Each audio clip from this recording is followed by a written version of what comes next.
Let's bring in Christie and Rahm Emanuel for more on this right now. And Rahm, let's begin with the Senate races in Georgia. Raphael Warnock, the winner. Jon Ossoff in the lead right now. So much at stake for President-elect Joe Biden if they get that Senate control.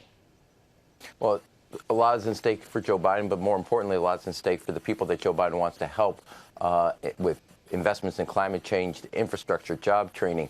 It is because in the Senate, if you have the gavel, you have control. If you have control, you have power, period, end of sentence. And obviously, with that ability, a lot of things can get done. With Schumer having that gavel rather than McConnell in the rearview mirror, you could see the $2,000 check. McConnell said it's not hitting the floor. It was the end of the story. Chuck Schumer wouldn't have that happen. So that has a major impact on his agenda. And if you point 12 months in the end of the budget process, you know, by historic rules, you only need 50 votes to pass it. So a lot of things can get done in what's called reconciliation of the budget process.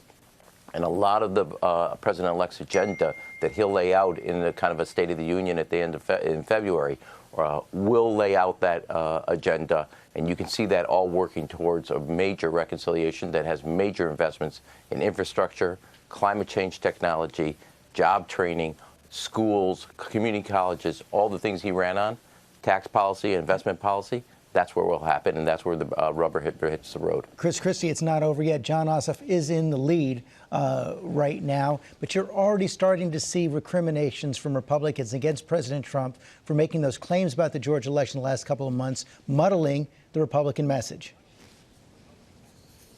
Well, George, listen, having been the head of a party in my state for 8 years when I was governor, here's the way it works.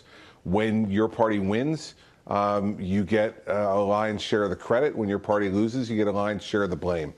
And that's what will happen here. So, you know, there's no doubt about that, you know, as you look at the Warnock win and Ossoff's being ahead, while I'm certainly not ready to concede the Purdue race yet, I do say that it is an extraordinary turnout. When you look at 4.5 to 4.6 million people, there's two things you see. The Democratic turnout continued to go up in this runoff based on what the projections were, and that in some of the rural areas of Georgia, you know, Republican turnout was not what people expected.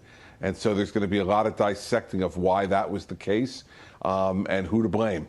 And that's what happens when you lose elections, rather than everybody thinking you're a genius when you win elections. Christie, we only have about 30 seconds left. President Trump continues to make these claims about the power of Vice President Pence. Can you set the record straight?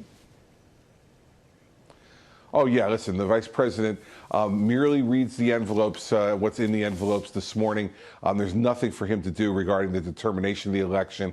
I think that's what Mike Pence will do. And let's not forget, in 2000, 2004, and 2016, Democratic members of Congress lodged these complaints as well. The difference is that Donald Trump is saying what he's saying now, as opposed to Al Gore, John Kerry, and Hillary Clinton, who did not. Right. They all conceded. Christie, thanks very much. Well, hey there, GMA fans. Robin Roberts here. Thanks for checking out our YouTube channel. Lots of great stuff here. So go on, click the subscribe button right over here to get more of awesome videos and content from GMA every day, anytime. We thank you for watching, and we'll see you in the morning on GMA.